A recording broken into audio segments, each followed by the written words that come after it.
വീട്ടിൽ ചെന്നിട്ട് ഇനി മമ്മിയുടെ കൂടി വേണം എല്ലാം വൃത്തിയാക്കാന്ന് പറഞ്ഞു. ഞാൻ ശരിയാക്കും. ഞാൻ ചെല്ലുമ്പോഴേ വല്ലയിടത്ത് റെസ്റ്റ് എടുക്കാനായിട്ടാ.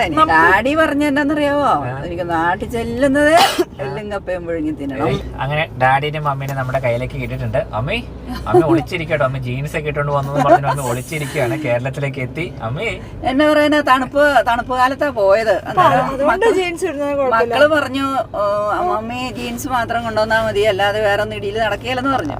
അങ്ങനെ ജീൻസും കൊണ്ടുപോയി. തിരിച്ചു പോരാറായപ്പോഴേക്കും വേനൽക്കാലമായി. ജീൻസ് അല്ലാതെ വേറെ ഒന്നും എന്റെ ഡ്രസ് ഇല്ല. അപ്പൊ അങ്ങനെ ഇട്ട് പോന്നു. എനിക്ക് ആകെ ഒരു ചമ്മലായിരുന്നു. അറിയുന്ന വല്ലവരും ഒക്കെ കാണുമോ? എങ്ങനെയാണ് യു കെ ജീവിതമൊക്കെ? സ്ഥലങ്ങളും കാര്യങ്ങളും കാലാവസ്ഥയൊക്കെ ഇപ്പൊ എന്നാ ഇവിടുത്തെ ചൂടായിരുന്നു, ചിലപ്പോ തണുപ്പായിരിക്കും. അവിടെ ഒരു 2 മാസം 3 മാസമൊക്കെ ഈ വെയില് തെളിയുള്ളൂ.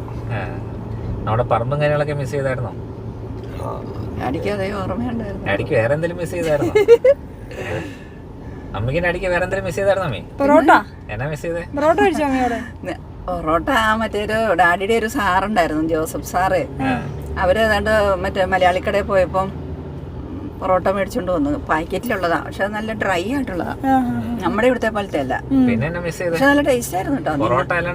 നിങ്ങളെയൊക്കെ മിസ് ചെയ്തില്ലേ? പിന്നല്ലാണ്ട് ഞാൻ അടുത്ത മമ്മി യു കെ പോയപ്പോ എന്നെയൊക്കെ ഈയടാ. പിന്നെ നമുക്ക് നമ്മുടെ നാടും വീടും ആൾക്കാരും ഒക്കെ അല്ലേ നല്ലത്. ഡാഡി പറഞ്ഞെന്നറിയാവോ, എനിക്ക് നാട്ടിൽ ചെല്ലുന്നത് എല്ലും കപ്പയും പുഴുങ്ങി തിന്നണം. കപ്പയിറച്ചി എന്നിട്ടുണ്ടല്ലോ വെച്ചേ, ഞങ്ങൾ ഇങ്ങോട്ട് പോരുന്നതിന് തലേ ദിവസം ഞങ്ങൾ അവിടെ ഷോപ്പിങ്ങിന് കോസ്കോയിൽ പോയി. കോസ്കോ എന്ന് പറഞ്ഞൊരു അമേരിക്കൻ കമ്പനിയാ. ഞാൻ നോക്കുമ്പോ ഒരു ഭയങ്കര വലിയ കൂട്ടില് പിന്നെ കൊഞ്ചെടുത്ത് വെച്ചേക്കോ, വലിയ കൊഞ്ച്. ഞാൻ പറഞ്ഞു എന്റെ മന്നെ എടുക്കണ്ട, തിന്നേച്ച് വരാൻ നേരം ഉണ്ടായിന്. സമ്മതിച്ചില്ല, അതെടുത്തു.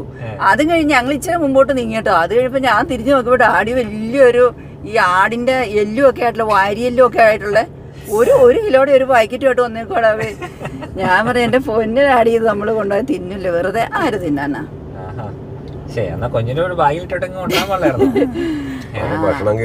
ഭക്ഷണം ഒന്നും കൊണ്ടുവരാൻ പറ്റില്ല. വലിയ മുഴുത്ത കൊഞ്ചായിരുന്നല്ലോ. ഭക്ഷണം കഴിക്കണ്ടേ? ഭക്ഷണം കഴിക്കാം. എനിക്ക് വിശക്കണമൊന്നും ഇല്ല. വീട്ടിൽ എന്നാ ഉള്ളേ? വീട്ടില് ഒന്നുമില്ല. നമുക്ക് ഇത്തരം വീട്ടിൽ മമ്മി വീട്ടിൽ ചെന്നിട്ട് ഇനി മമ്മിയുടെ കൂടി വേണം എല്ലാം വൃത്തിയാക്കാന്ന് പറഞ്ഞു. ഞാൻ ശരിയാക്കും. മുട്ടപ്പം കാണാം മമ്മിയോടെ. ഞാൻ ചെല്ലുമ്പോഴേ വല്ലയിടത്ത് റെസ്റ്റ് എടുക്കാനായിട്ടാ. നമ്മളിങ്ങനെ വീട്ടിലേക്ക് വരുമ്പോഴേ കഥക് തുറക്കുന്നു, മന്നാവല മാറ്റി മാറ്റി വേണം.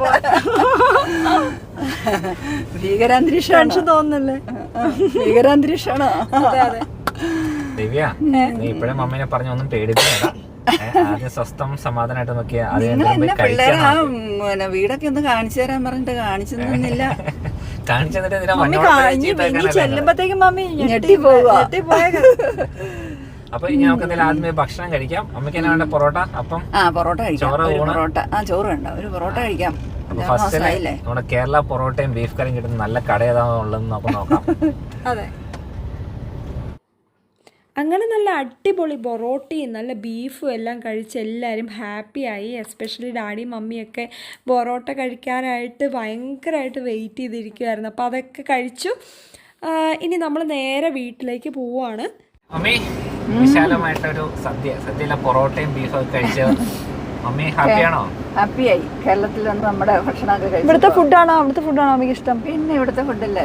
എന്താ ഇവിടുത്തെ ഫുഡല്ലേ? നമ്മള് അത് ചെറുപ്പം മുതലേ കഴിച്ച് വളർന്നവരല്ലേ. ഒരു മസാലയും എല്ലാം കറക്റ്റായിട്ട് വന്നാലേ. അവിടുത്തെ മെയിനായിട്ട് ബ്രെഡും കിഴങ്ങ് പുഴുങ്ങി, വലിയ ഭയങ്കര കിഴങ്ങ് പുഴുങ്ങി, ഭയങ്കരം കിഴങ്ങ്, വലിയ തേങ്ങ എത്രയുണ്ടോ? അത്രയുണ്ട്. ചേട്ടൻ ആര് വന്നാലും എയർപോർട്ടിൽ നിന്ന് ആദ്യം നമ്മളോട് ചോദിക്കാൻ വിചാരിച്ചിട്ടുണ്ടെങ്കിൽ പൊറോട്ട കഴിക്കണം, ബീഫ് കഴിക്കണം, അങ്ങനെയുള്ള ആഗ്രഹങ്ങളാണ്. അതൊക്കെ കഴിഞ്ഞു നമ്മൾ നേരെ വീട്ടിലേക്ക് പോവാണ്. ഡാഡിനെ മമ്മീനെ പേടിപ്പിക്കാനായിട്ട് പോവുകയാണ്. സിംഹം മുതലായ എല്ലാ ജീവജാലങ്ങളും മിക്കവാറും അവിടെ. അതെ, മുറ്റത്തോടെ വിലസി നടക്കുന്നുണ്ട്. പിന്നെ പെരക്കകത്തേക്ക് കേറുമ്പോ എട്ടുകാലി, പാറ്റ, പല്ലി എല്ലാം ഉണ്ടോ? ഡാഡിക്ക് യു കെയിൽ നടന്ന് ബോറടിച്ചു എന്നല്ല പറഞ്ഞത്. പറമ്പിലൊന്നും പണിയാൻ പറ്റിയില്ല, പറമ്പിറങ്ങാൻ പറ്റിയില്ല എന്നുള്ളത്. ഒരു 6 മാസത്തേക്ക് പണിയാനുള്ള കഴുത്തോളം വള്ളയായിരിക്കും നമ്മുടെ ഓർമ്മയിൽ തന്നെ ഉണ്ട്. അപ്പോ അപ്പനമ്മനെ ഞെട്ടിക്കുന്ന വീഡിയോ ആയിട്ട് നമുക്ക് ഇനി മേലെ യു കെക്ക് പോരുത് ഞങ്ങളെ ഇട്ടിട്ട്, അല്ലേ?